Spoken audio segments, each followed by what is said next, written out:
Another criticism of the school voucher program is that up to 20% of the program's initial $1 billion budget could flow to wealthier families who earn roughly $160,000 or more a year. Yeah. It's been said that this is in some ways just another tax break or another break for the wealthy. Do you think this is accurate?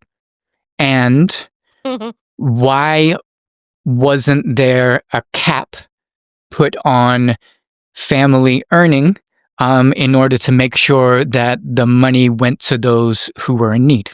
Because that wasn't the purpose.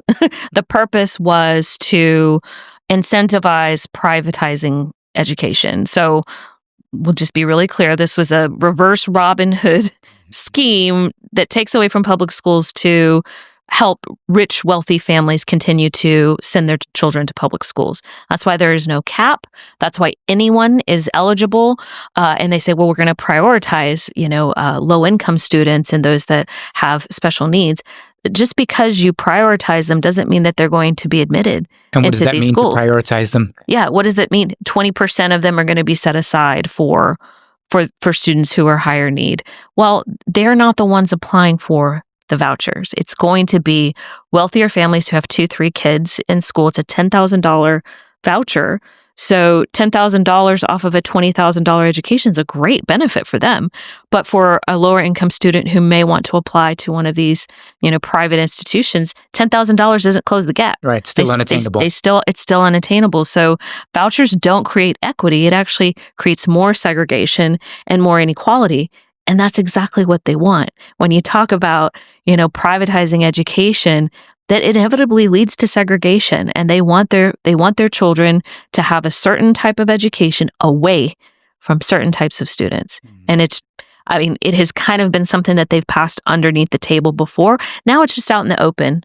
They just get to be sort of racist in public, and nobody's there to hold them accountable. So the way that they're passing this stuff through is, through a House and a Senate. It's all majority, and they've been voting along majority lines. Right.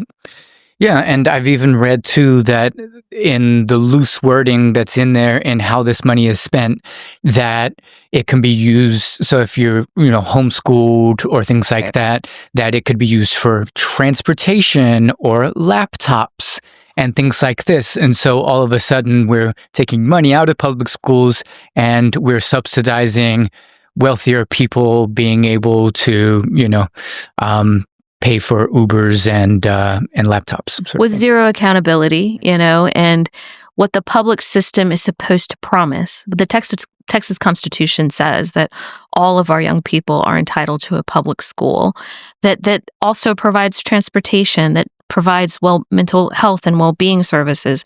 There are accountability metrics that our public schools are held to. Private education is not. See, I don't understand that. Why not?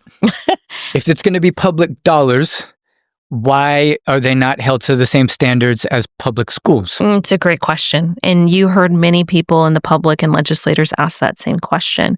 And you would hear the responses, them skirting around the issue that, well, there's a reason that, they're private. They don't have to fall under the same standards. We want them to have this discretion in how they allocate dollars. But it really is because they don't want to have to promise those resources if they don't have to provide them. Mm-hmm. And they can really cut it off at the admissions level. They don't have to think about those things if they're not compelled to admit students. Public schools are compelled to admit any student. Right. And that's the challenge, I think, that people don't understand, that this savings account can be used for anything without any oversight by any entity or anybody. And that's a challenge. I mean, it's inequitable.